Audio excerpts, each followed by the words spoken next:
tema 3.3 es espectrometría de absorción en el infrarrojo. Previamente ya vimos en general lo que son los métodos espectroscópicos, lo que es la espectrofotometría ultravioleta visible, y vimos la espectrofluorimetría o espectroscopía de fluorescencia. Entonces, esos fueron, en los primeros temas, lo que vimos fue generalidades de la, digamos, de la radiación electromagnética, cómo podemos dividir el espectro electromagnético y cómo cada fracción del espectro electromagnético puede ser utilizada para diferentes técnicas analíticas. En este caso nos toca hablar de la región del infrarrojo, que es parte del espectro electromagnético, que tiene una longitud de onda mayor que la luz visible. Vemos que la luz visible es lo que comprende, es la parte del espectro que comprende entre 400 y 700 nanómetros aproximadamente. Sí tiene una longitud de onda más corta, por lo tanto una frecuencia más alta. Estamos hablando de radiación ultravioleta. Y si tenemos una longitud de onda más grande de 700, ya estamos hablando del infrarrojo, ¿no? Entonces ahorita nos vamos a enfocar en esta presentación en la parte del infrarrojo, la cual abarca aproximadamente desde 800 hasta 1.000.000 de nanómetros. Entonces es el mismo tipo de radiación que hemos estado viendo, pero en otro rango de longitudes de onda. Tenemos, bueno, ahí nuevamente la clasificación o la separación del espectro electromagnético, que va en la parte de arriba, que son las regiones de menor longitud de onda, de mayor frecuencia y de mayor energía por fotón. Están los rayos gamma, los rayos X, los rayos ultravioleta, la luz visible, el infrarrojo, las microondas y las ondas de radio. Esto ya lo habíamos visto. Nos vamos a enfocar en la parte del infrarrojo, que normalmente la asociamos con el calor radiante. Cuando un material se calienta, pero no suficiente para emitir luz, entonces hablamos de radiación infrarroja. El infrarrojo se puede separar en 3 regiones, que es infrarrojo cercano, infrarrojo medio e infrarrojo lejano, dependiendo de su longitud de onda. Infrarrojo cercano es el que está más cerca de la luz visible y el infrarrojo lejano pues es el que está más alejado. El infrarrojo cercano tiene que ver o se utiliza con algunos métodos que no nos vamos a profundizar mucho aquí, que se llaman espectroscopía de infrarrojo cercano, NIR, así normalmente se abrevia en inglés, y tiene que ver con algunos aparatos que se utilizan para algunas técnicas no destructivas para medir ciertos tipos de compuestos. No vamos a meternos mucho en esto, nos vamos a enfocar en el infrarrojo medio. La técnica espectroscópica, conocida comúnmente como espectroscopía de infrarrojo, corresponde a la región del infrarrojo medio, y es una técnica que nos sirve principalmente para detectar la presencia de grupos funcionales. Entonces nos da mucha información sobre la estructura de los compuestos. Cuando tenemos una sustancia que desconocemos, una manera de aproximarnos a la composición es estudiar su espectroscopía en el infrarrojo. Podemos ver qué grupos funcionales tienen y ahí irnos acercando a qué compuesto es. Aquí es otra vez sobre las diferentes técnicas espectroscópicas que se pueden utilizar cuando tenemos una muestra desconocida. Esto es muy común que lo hagan los químicos o los ingenieros químicos,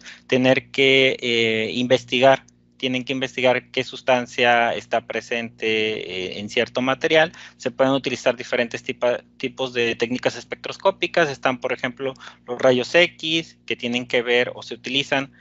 Ustedes conocen seguramente los rayos X que se utilizan en medicina, pero la técnica analítica de rayos X tiene más que ver con el descubrimiento de la estructura o la elucidación de la estructura cristalina de las sustancias. Se utiliza mucho para proteínas, para ADN, para este tipo de estructuras. Los rayos X nos permiten ver la estructura de los cristales, cómo están acomodados los átomos en una estructura fija que es un cristal.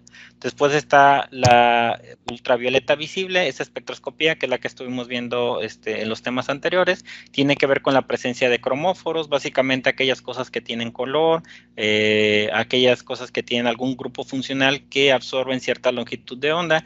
Un inconveniente del ultravioleta visible es que muchos grupos funcionales absorben en la misma longitud de onda, por ahí de los 210, 230, muchos grupos funcionales ácidos, grupos funcionales aldehídos, acetonas, muchos compuestos orgánicos absorben en la misma región y es muy difícil distinguir uno de otro.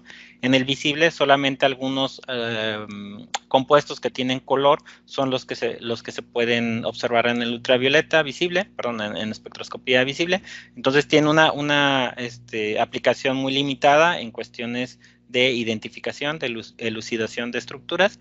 En el infrarrojo tiene la característica que hay muchos grupos funcionales que tienen espectros o bandas de absorción específicas en el espectro infrarrojo que nos permiten identificar algunos de los compuestos o aproximarnos hacia la identificación de los compuestos. La espectrometría de masas es una técnica que se basa en la relación masa-carga de los iones de una muestra y nos permite calcular el peso molecular. Y finalmente la resonancia magnética nuclear, que es una técnica que se utiliza para elucidar la estructura como tal de un compuesto. Si nosotros tenemos, por ejemplo, el peso molecular a través de la espectrometría de masas y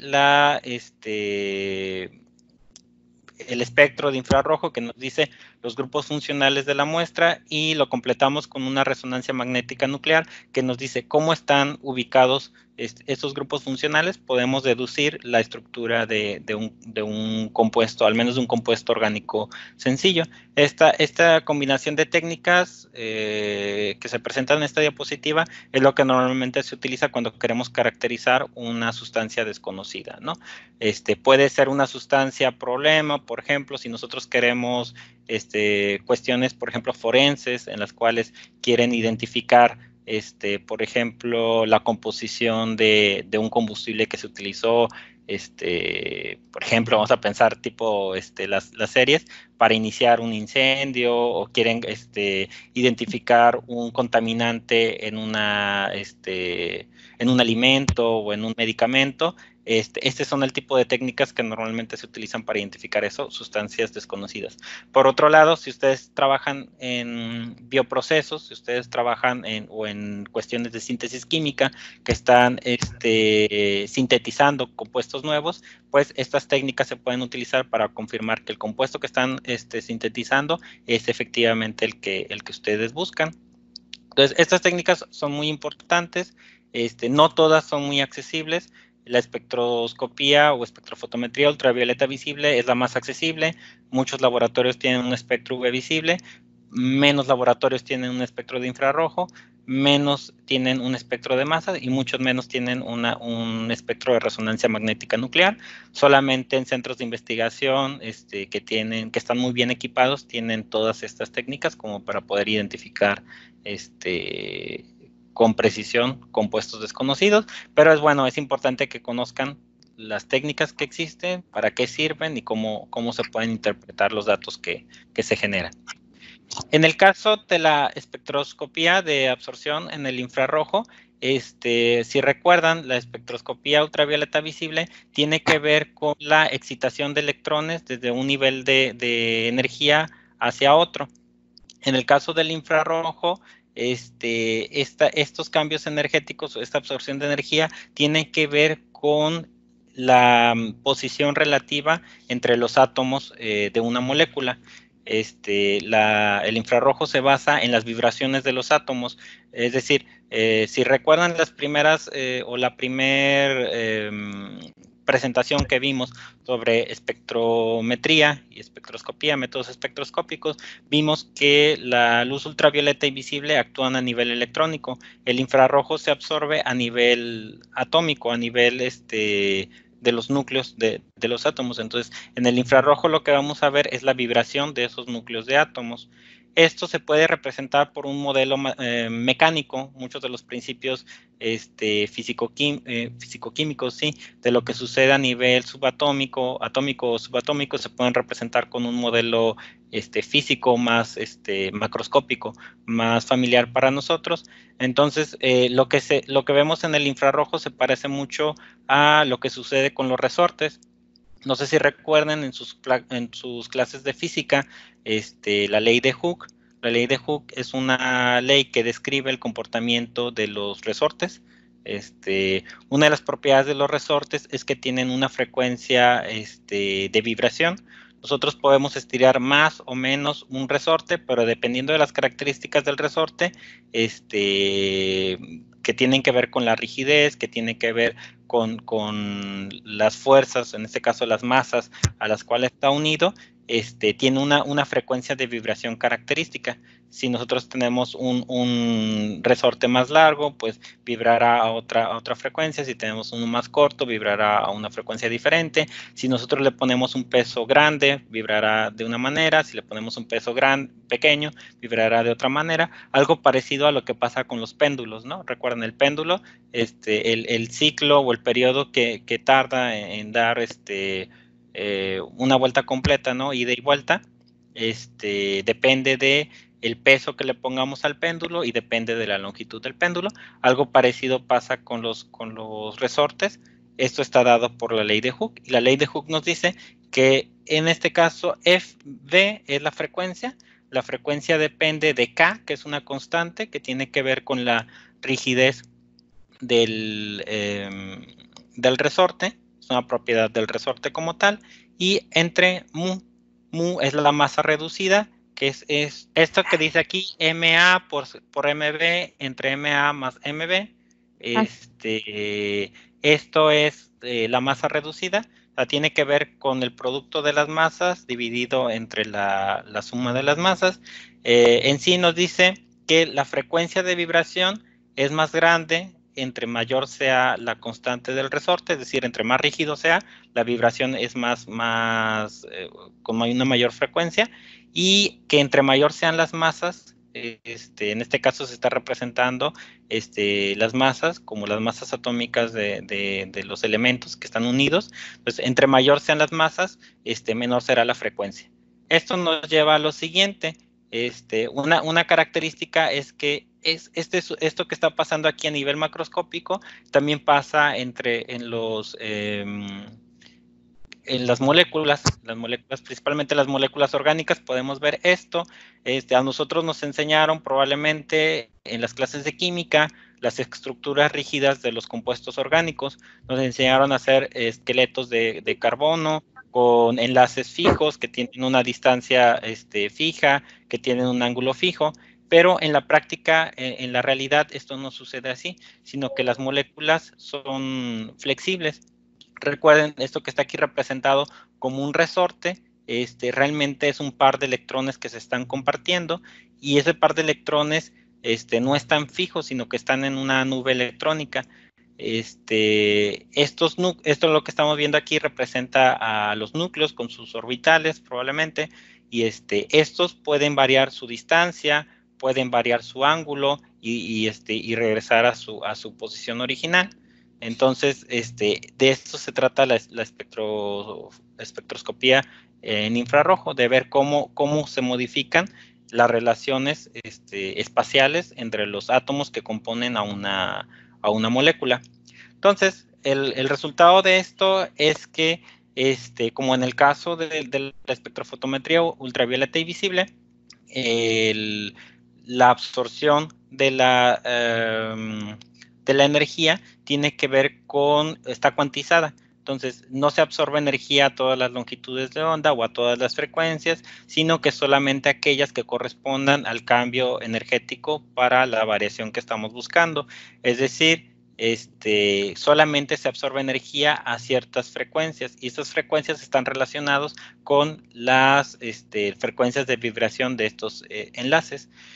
¿Cómo podemos ver o cómo se comporta los enlaces? Lo que nos dice aquí, la explicación de la ley de Hooke nos dice que para átomos diferentes, entre mayor sea la masa de los átomos, Por ejemplo, aquí en esta parte,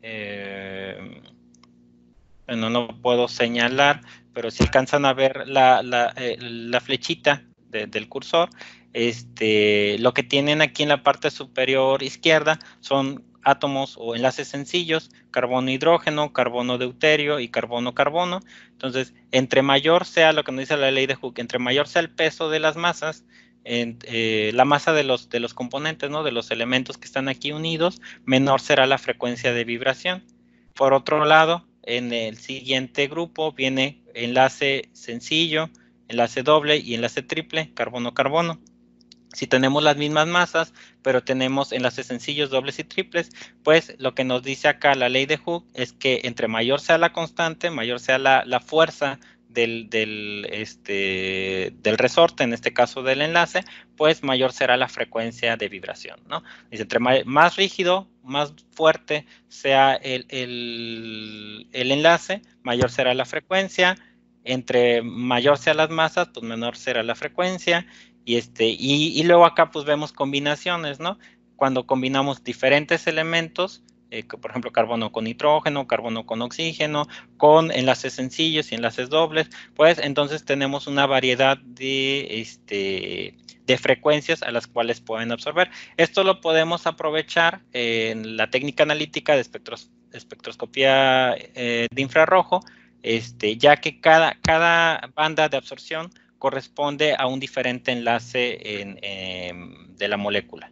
Entonces tenemos que lo que está representado aquí en el cuadrito como naranjita, como amarillo, no sé qué color, son estas movimientos de tensión. ¿Qué significa un movimiento de tensión? Que los átomos que forman una molécula se pueden eh, acercar y se pueden alejar.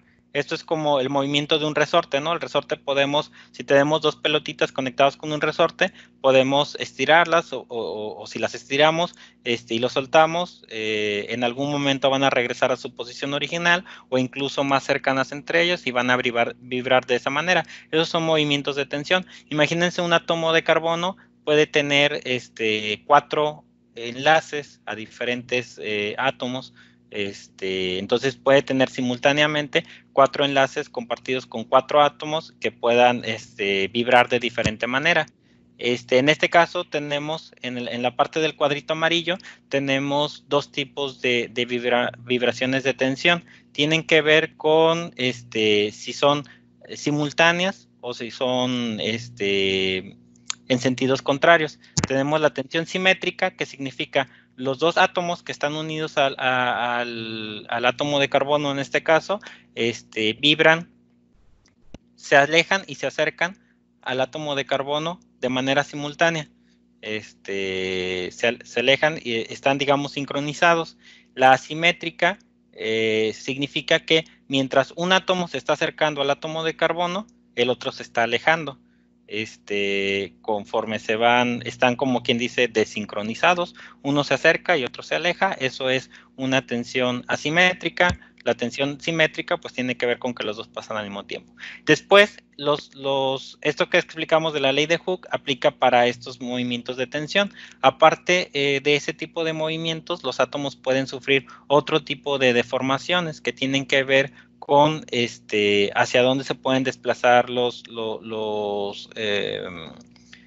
átomos, los núcleos, se pueden desplazar de manera que se deforme. En este caso, nada más, en el caso de la tensión, nada más está estirando, pero en el caso de la flexión, significa que se está deformando, se está cambiando el ángulo que existe entre los enlaces a los diferentes átomos, y estas flexiones pueden ser de diferentes maneras.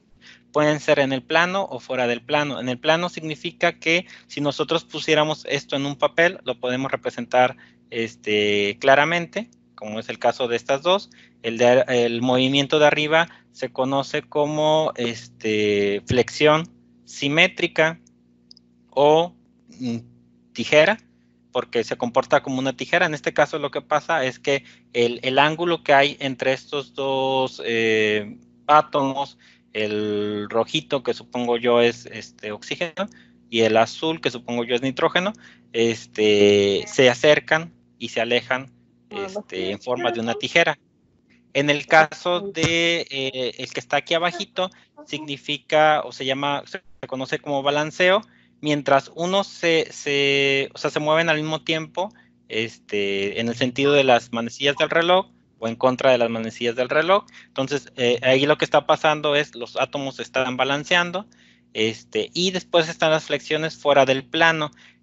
Por ejemplo, en el caso de arriba, que es el movimiento de torsión, tiene que ver con que mientras la pelotita azul está girando, digamos, hacia nosotros, la pelotita roja se está alejando. Y después está el aleteo, que tiene que ver con la pelotita azul está hacia nosotros, la roja está hacia el fondo, y las dos se están moviendo hacia un lado y hacia otro. Esto se puede ver más claro con una animación. Aquí podemos ver algunos de estos movimientos. Esto es lo que puede pasar con una molécula orgánica sencilla. Esto es el formaldehído. Tiene aquí 2 átomos de hidrógeno y uno de oxígeno. Y lo que estamos viendo aquí es un movimiento de tensión simétrica. Simultáneamente se están alejando y acercando los átomos de hidrógeno al átomo de carbono. Esta es una flexión simétrica, que es la de tijera. Lo que sucede es, pues, el ángulo que une a estos átomos se hace más pequeño y se hace más grande, pero los dos se mueven, digamos, hacia el centro de manera simultánea. Esto probablemente no se los platicaron en las materias de química orgánica. En química orgánica representaban el átomo de carbono como una pirámide, y cada enlace estaba fijo en el espacio. Ahora estamos viendo que no es así, que en la realidad las moléculas son flexibles y este tipo de vibraciones ocurren. Esta es una flexión fuera del plano. Esta es me parece que es la del aleteo. Se acercan y se alejan de nosotros los átomos de hidrógeno al mismo tiempo. Es una vibración de flexión fuera del plano, simétrica. Y bueno, un caso especial es el caso de los anillos aromáticos. En los anillos aromáticos se presenta algo que se le conoce como respiración, porque tiene que ver con una tensión. Los átomos de carbono se alejan y se acercan simultáneamente, simulando lo que parecería una respiración, ¿no? Se hace grande, se hace chico el benceno. Y si tienen sustituciones, pues estos elementos que están sustituidos, por ejemplo, o hay incluso el hidrógeno, tienen otro tipo de vibraciones, ¿no? Por ejemplo, dentro del plano o fuera del plano.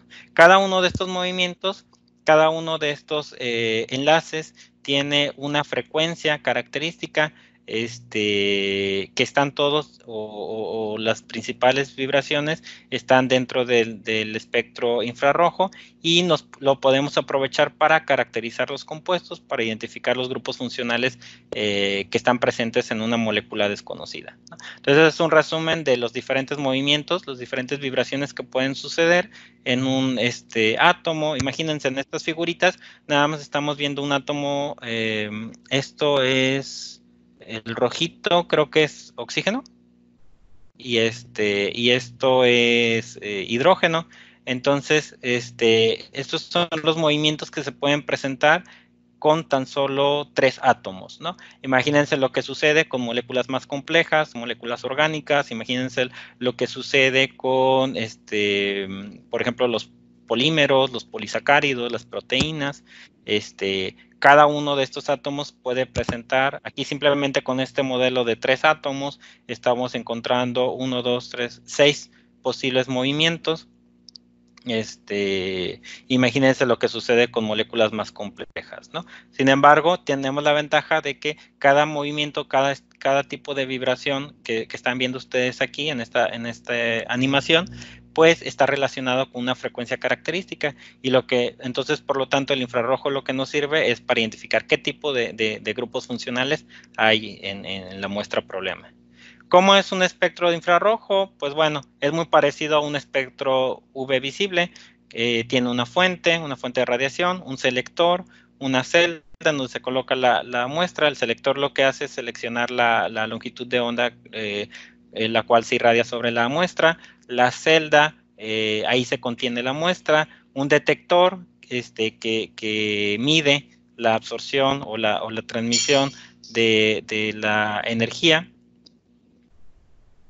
y un registrador que nos dice qué es lo que está qué es lo que está pasando.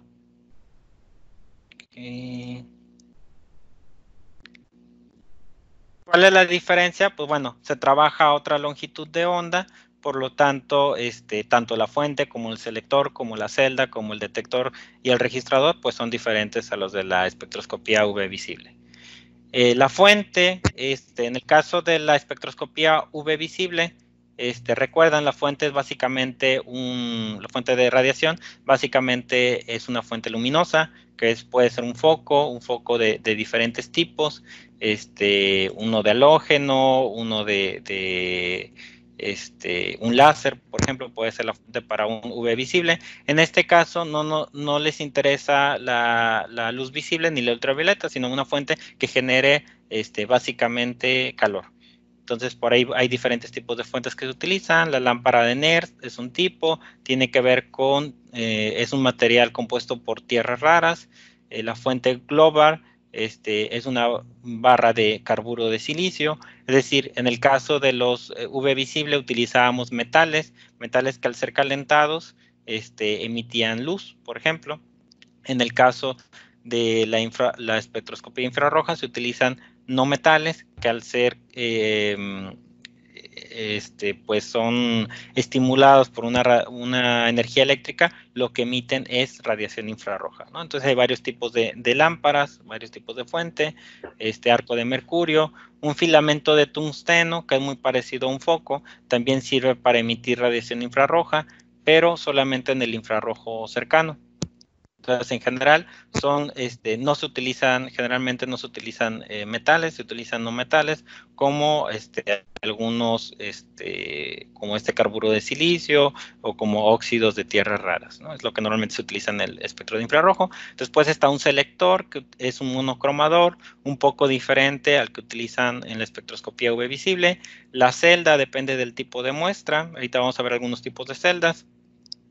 Los detectores, pues estos detectores ya no detectan luz, como en el caso de ultravioleta visible, sino que detectan calor. Entonces son detectores térmicos que, por ejemplo, en este caso, miden directamente el calor absorbido. O los detectores fotoconductores, significa que una vez que absorben el calor, cambian sus propiedades. Entonces son un tipo de detector parecido, por ejemplo, a los fotodiodos, me parece. Es algo similar.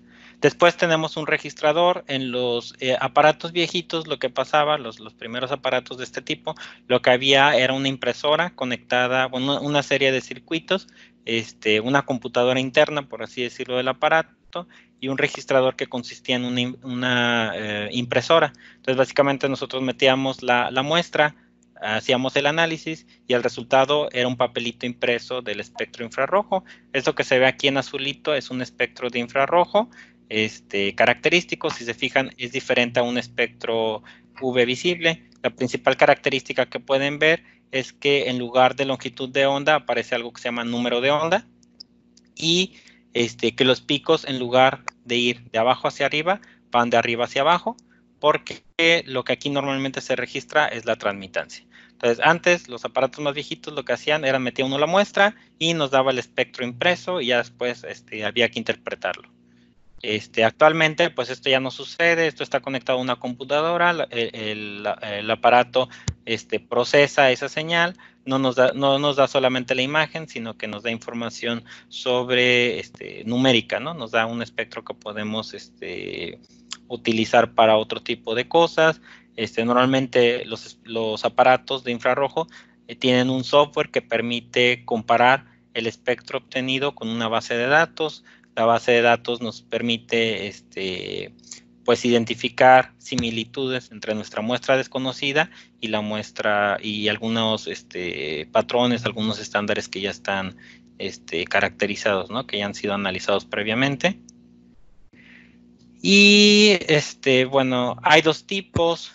los infrarrojos dispersivos, que son los más viejitos. En este entonces lo que funciona de manera muy parecida a un espectro de ultravioleta visible. Tiene un monocromador que nos permite separar la longitud de onda, elegir la longitud de onda a la cual se va a absorber, a la cual se va a analizar, perdón. Y están los espectros de transformada de Fourier, que son los más utilizados ahorita, los FTIR, así se abrevian normalmente, son los que se utilizan en la mayoría de los casos, y en este caso la muestra se irradia simultáneamente con todas las longitudes de onda, y tienen un dispositivo que permite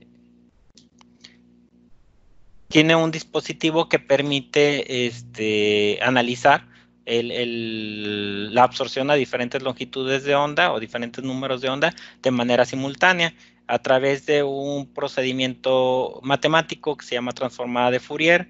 Descompone y analiza el espectro de absorción y nos da un espectro pues parecido al que vimos en la diapositiva anterior. Entonces, transformada de Fourier se refiere al procedimiento matemático con el cual es analizada la señal que se obtiene. Esos son algunos tipos de celdas. Por ejemplo, para líquidos volátiles se utiliza una celda como la que está aquí en el dibujito. Esta celda, a diferencia del espectro UV visible, que normalmente es una celda abierta como un tubito cuadrado, en este caso la celda está cubierta por una cubierta plástica o metálica. Se pone la muestra adentro y se sella, se atornilla para que la muestra no se evapore. O sea, es una muestra líquida, pero va encerrada, va sellada. Las muestras sólidas normalmente o anteriormente se podían disolver en un aceite de espectro conocido, este aceite de Nujol. No sé exactamente qué sea, pero es un acarreador para tener soluble la muestra y poder meterla en una celda de este tipo. O si la muestra es insoluble, lo que se hacía es se mezclaba con bromuro de potasio, se comprimía, se hacía una pastilla. Esto era mucho tratamiento de la muestra. Entonces, ya una vez que se obtenía el comprimido, lo metían en una celda especial en donde se hacía el análisis de espectro de infrarrojo, de absorción en infrarrojo. Actualmente hay otro tipo bueno, también se pueden analizar muestras gaseosas. Actualmente hay otro tipo de sondas, otro tipo de celdas. Se llama la celda ATR, que tiene que ver con la reflectancia atenuada, me parece, es lo que significa. La sonda de ATR lo que hace es una superficie metálica con un diamante en el centro. Lo que se hace es la muestra aplicarla directamente sobre esa superficie y tiene una tapita, se le baja el bracito. En ese bracito viene la fuente o de alguna manera a partir de ahí se hace incidir la luz. Entonces lo que queda entre el bracito y el platito, que es en donde se pone la muestra, es lo que es sometido a la radiación infrarroja. Y entonces, sin importar si la muestra es líquida, si es sólida, si es soluble o insoluble, nosotros nada más lo que hacemos es poner la muestra sobre esa superficie, bajar el bracito y darle clic al botón de iniciar y ya hace todo el espectro, ¿no? Todo el análisis. Entonces, estos, digamos, son las celdas convencionales que se utilizan. Ahorita no necesariamente se hace este procesamiento de las muestras, generalmente ya es más sencillo. Para esto es lo clásico. Es muy útil esta técnica para determinar la presencia de grupos funcionales y a partir de ahí nos acercamos hacia la identificación del compuesto problema o de mezclas. Un espectro de infrarrojos se ve de esta manera. Este es el tipo de información que obtenemos al realizar un análisis de espectrometría en el infrarrojo. Y lo que podemos ver, lo que les mencionaba antes, que estos no están en absorbancia, a diferencia del UV visible, estos están en transmitancia y que estos se grafican de acuerdo al número de onda. El número de onda es el inverso a la longitud de onda. es decir, el número de onda corresponde a la frecuencia. Y estamos hablando que en la parte izquierda, así se fijan, los espectros UV visible empezaban de un número pequeño y terminaban en un número grande. Los espectros de infrarrojos son al revés, empiezan con un número grande, que aquí dice 5000, y terminan en un número pequeño, que aquí dice 700. Entonces, están, digamos, pareciera que el espectro infrarrojo es completamente al revés que un espectro UV visible. Empieza desde un número grande, termina en un número pequeño, está dado en número de onda, no en longitud de onda, y está graficado en forma de transmitancia, no en forma de absorbancia. ¿Qué significan estos señales? Pues significa, por ejemplo, aquí, si están siguiendo la parte de arriba, ven aquí en donde dice C-H tensión. Esta es una banda de absorción de un grupo funcional de un enlace carbono-hidrógeno, la cual está entre 2500 y 3000 centímetros a la menos 1, y este pico que está muy pronunciado hasta muy abajo significa que ahí transmite poco, por lo tanto absorbe mucho. O sea, se interpreta al revés de cómo se interpreta el espectro UV visible. En este caso, un pico grande significa que hay poca energía que transmite a esta longitud de onda o a este número de onda. Entonces, pues bueno, es más o menos lo que significa. El espectro, un espectro de infrarrojos se divide o se estudia en dos partes. Una que tiene que ver con la zona en donde están los grupos funcionales. Esto va desde los 1300 hasta los 4000 centímetros a la menos 1, es decir, la parte izquierda es en donde encontramos los grupos funcionales, donde está la información, digamos, más sencilla de analizar. Y después está a partir de los 1300 y hasta los 700 centímetros a la menos 1, está una región que se conoce como la región de la huella dactilar. Si los grupos funcionales característicos los podemos identificar en la parte de la izquierda, en la parte de la derecha ya son cosas pues que son muchas, generalmente son muchas pequeñas señales que nos pueden ayudar a diferenciar a un compuesto de otro, una molécula de otra, pero que es muy difícil interpretar como un grupo funcional. Lo que está hacia la derecha son principalmente grupos o enlaces sencillos, carbono-carbono, carbono-hidrógeno, carbono-nitrógeno, y hacia la izquierda podemos encontrar algunos grupos funcionales pues más interesantes.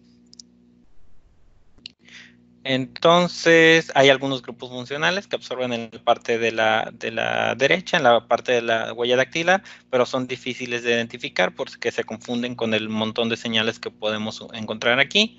Entonces, generalmente lo que se hace es empezar a estudiar primero la parte de la izquierda y luego ya con mayor detalle la parte de la derecha. ¿Qué podemos encontrar en un espectro infrarrojo? Pues en las regiones más o menos lo que podemos encontrar en la parte de la izquierda, grupos funcionales que están relacionados con, por ejemplo, en este caso, enlaces sencillos, carbono-hidrógeno, que eso pues prácticamente todos lo tienen, ¿no? Los alcanos, los alquenos, los alquinos, los azúcares, los aldehídos, prácticamente todos los compuestos orgánicos tienen enlaces carbono-hidrógeno sencillos. Bueno, no puede haber dobles, ¿verdad? El hidrógeno no puede tener enlace doble. También aquí en esta región podemos encontrar enlaces sencillos oxígeno-hidrógeno, donde encontramos enlaces o grupos funcionales oxígeno-hidrógeno, pues pueden estar en los alcoholes, pero también pueden estar en algunos otros como los ácidos orgánicos, en moléculas complejas, claro. Los enlaces nitrógeno-hidrógeno, que esos están presentes, por ejemplo, en las aminas. Entonces, en esta región, entre los 2500 y 3500 centímetros al menos 1, podemos encontrar algunos grupos funcionales interesantes. Si el compuesto que estamos analizando tiene triples enlaces, eso lo vamos a encontrar más o menos entre 2100 2400 centímetros a la -1 y vamos a ver los triples enlaces. Los dobles enlaces los vamos a ver más o menos entre 1600 y 1800 y dentro de la región de 600 a 1400 pues vamos a ver muchos grupos o muchos enlaces que tienen que ver con enlaces sencillos, carbono con algún otro compuesto que no es el hidrógeno, carbono-carbono, carbono-oxígeno, carbono-nitrógeno. Entonces esta es una región difícil de interpretar. ¿Cómo podemos conocer o qué información nos da? ¿Cómo podemos saber en dónde encontrar o cómo llegamos a esta conclusión de dónde encontramos cada uno de los grupos funcionales? Pues tiene que ver con los átomos que están involucrados. Recuerdan, decíamos que cuando son más pequeñas las masas, encontramos o la longitud, perdón, la frecuencia de vibración es más alta. Es por eso que los enlaces con hidrógeno los encontramos en la parte de mayor frecuencia, que es la parte izquierda, y los átomos más pesados, cuando las masas son más grandes, entonces la frecuencia es menor. Por eso encontramos los enlaces carbono-carbono, carbono-oxígeno y carbono-nitrógeno en la parte de la derecha. También dijimos, de acuerdo a la ley de Hooke, que entre más fuerte, más rígido sea el doble enlace, mayor será la frecuencia de vibración. Es por eso que los triples enlaces los encontramos en la parte de la izquierda, en la parte del medio encontramos los dobles enlaces y en la parte de la derecha encontramos los enlaces sencillos, ¿no? Entonces, dependiendo de las características del enlace, podemos ubicar los grupos funcionales hacia la derecha o hacia la izquierda del espectro de infrarrojo. Otra cosa importante es que la presencia, por ejemplo, aquí estamos viendo en esta diapositiva las longitudes de onda de absorción del grupo funcional o del enlace carbono-hidrógeno. El carbono-hidrógeno dijimos acá que lo encontramos en la región de 3000, no, era como 2700 a 3500, por aquí están los grupos carbono-hidrógeno, enlaces carbono-hidrógeno, pero hay una diferencia si el carbono que está unido al hidrógeno está unido a otro carbono por enlace sencillo, o si está unido a otros hidrógenos, o si está unido a carbono por un enlace doble o por un enlace triple. Como en el caso de la espectroscopía UV visible, hay un corrimiento de la longitud de onda, en este caso de la frecuencia de absorción, y decimos que si el carbono al cual está unido el hidrógeno está unido a otro carbono con un doble enlace, este enlace se hace más rígido, por lo tanto absorbe a una frecuencia mayor. Y si está unido por un triple enlace, entonces se corre aún más hacia una mayor frecuencia, ¿no? Se hace más rígido, se hace más fuerte. Entonces la vibración es a una frecuencia más alta. Esas son las longitudes de onda o las características de absorción de algunos compuestos aromáticos. No vamos a entrar en detalles. Hay gente que ya se dedicó al estudio de esto, identificó las frecuencias de vibración de los diferentes enlaces que podemos encontrar. Sabemos que dependiendo del enlace es la frecuencia de vibración, pero también hay que considerar que dependiendo de el átomo al cual esté unido este carbono, por ejemplo, pues va a modificar la longitud de onda o la frecuencia. Es por eso que encontramos en estas tablas rangos, por ejemplo, un enlace carbono-hidrógeno, la frecuencia de vibración va desde 2850 hasta 2970. ¿De qué depende que absorbe a estas longitudes de onda? Pues depende de a qué está unido el carbono.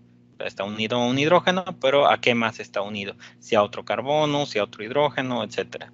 Entonces, hay tablas, se han hecho tablas, se han construido tablas con las frecuencias, con las longitudes de onda o las frecuencias de absorción para diferentes grupos funcionales. Para compuestos sencillos nos puede permitir identificar algunos grupos funcionales. Cuando son moléculas complejas, cuando son polímeros, cuando son cadenas muy largas, pues entonces es difícil mediante una tabla poder identificar los grupos funcionales, pero para moléculas sencillas, pues sí lo podemos hacer. Y pues bueno, en la huella dactilar lo que vamos a encontrar son señales que pues, son más difíciles de interpretar, ¿no? Porque son básicamente todos enlaces carbono-carbono, carbono-oxígeno, etcétera. Y pues prácticamente todas las sustancias orgánicas se absorben en esa longitud de onda. Vamos a encontrar muchas bandas. Entonces, ¿cómo interpretar un espectro de infrarrojo? Ya vimos en qué consiste el aparato, cuál es el fundamento, cómo es su estructura, qué tipo de muestras se pueden analizar, qué tipos de datos nos dan, pero lo más importante es, y que a ustedes probablemente algún día les vaya a tocar hacer, es ahora que tengo mi espectro de infrarrojo, ¿qué significa, no? ¿Para qué me sirve ese espectro de infrarrojo? Pues bueno, lo que tenemos que hacer es interpretar las bandas de absorción que encontramos y tratar de interpretarlos, tratar de traducirlos a grupos funcionales y con un análisis, con análisis complementarios podemos traducirlos a estructuras de compuestos, ¿no? Nosotros podemos a través de un espectro de infrarrojo identificar la presencia de un compuesto o nos puede ayudar a deducir la estructura de un compuesto. Entonces, generalmente el espectro de infrarrojo no es, no nos da la estructura por completo de una sustancia desconocida, pero es una parte importante de la información que debemos tener. Entonces, estas son como guías generales. Vamos a encontrar las uniones carbono-hidrógeno de alcanos, alquenos y compuestos aromáticos. Las vamos a encontrar las bandas de 2850 a 3000. Indican que hay presencia de carbono-hidrógeno, de compuestos saturados, lo que ya habíamos visto. Las bandas entre 3000 y 3100 indican la presencia de uniones carbono-hidrógeno, de alquenos y compuestos aromáticos. Y un poquito más grande, más de 3100, vamos a encontrar las bandas de absorción de enlaces carbono-hidrógeno con de alquinos, ¿no? Entonces, dependiendo de esta parte, entre 2800 y 3300, podemos observar las enlaces carbono-hidrógeno de alcanos, alquenos, alquinos y compuestos aromáticos. Para confirmar si se trata de un alcano, alqueno o alquino, pues vamos a tener que ver otras bandas de absorción para confirmar la presencia de dobles enlaces, la presencia de anillos aromáticos, por ejemplo. En el caso de los dobles enlaces, dice las bandas en la región de 1670,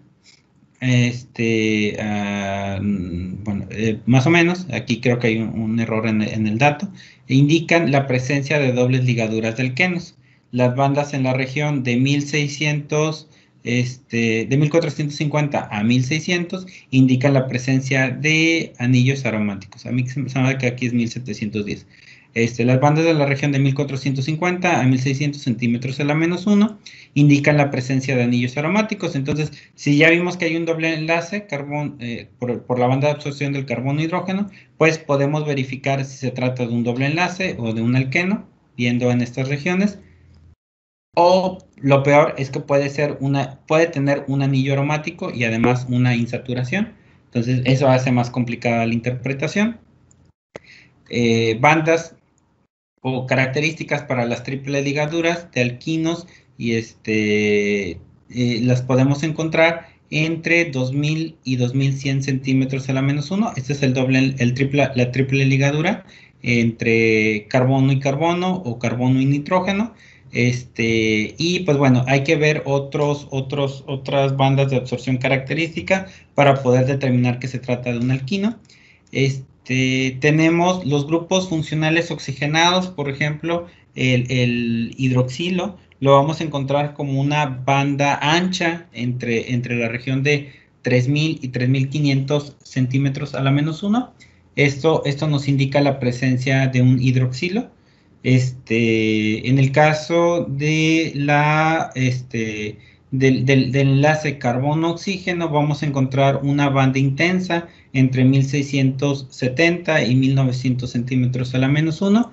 Es decir, todos los que tengan un grupo carbonilo, puede ser, por ejemplo, ácidos orgánicos, ésteres, cetonas, aldehídos, todos tienen este doble enlace carbono-oxígeno. Todos estos tienen una banda de absorción característica entre 1670 y 1900. para identificar qué tipo de enlace exactamente es, qué grupo funcional es. Hay otras bandas de absorción característica que tenemos que identificar, que tenemos que buscar e identificar. Los grupos nitrogenados tienen una banda en la región de 2000 a 2100, que puede ser con triple ligadura, que está relacionada con una triple ligadura con el nitrógeno. Y existen otras bandas que nos permiten confirmar si se trata de este compuesto o no. Dice una banda o dos bandas en la región de 3000 a 3300 indican la presencia de uniones nitrógeno-hidrógeno, cercano a donde están los carbono-hidrógeno de un alquino, por ejemplo. Dos bandas en 1350 y otra en 1520 indican la presencia de un grupo nitro. Entonces hay bandas características que ya se conocen y que se pueden identificar. Entonces existen tablas que nos ayudan a interpretar el espectro de infrarrojo. Existen algoritmos. Entonces nos dice, este algoritmo, por ejemplo, nos da una guía de cómo interpretar un espectro de infrarrojo. Nos pregunta primero, hay una banda de absorción entre 3200 y 3650. Sí, pues bueno, sígale. Si no, pues bueno, pase el siguiente paso. 2000, una de 2800, 2300, sí, y aquí nos hace una serie de preguntas. Esta presentación ya la tienen en el Team, y la tienen también aquí en el Moodle. Si entran al Moodle ya tienen activada la tercera unidad y van a ver la sala de lectura en donde vienen algunos materiales de lectura.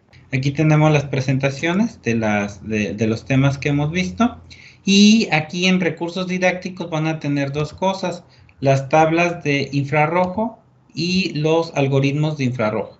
Entonces estas tablas son como muy generales. Ahí les van a decir algunas bandas de absorción para cada grupo funcional que viene en esta tabla. Y aquí viene el algoritmo. El algoritmo es lo que vamos a utilizar para interpretar el espectro de infrarrojo. Yo les recomiendo que para la próxima sesión descarguen estas tablas para que puedan acompañarme en la interpretación de los espectros de infrarrojo. Y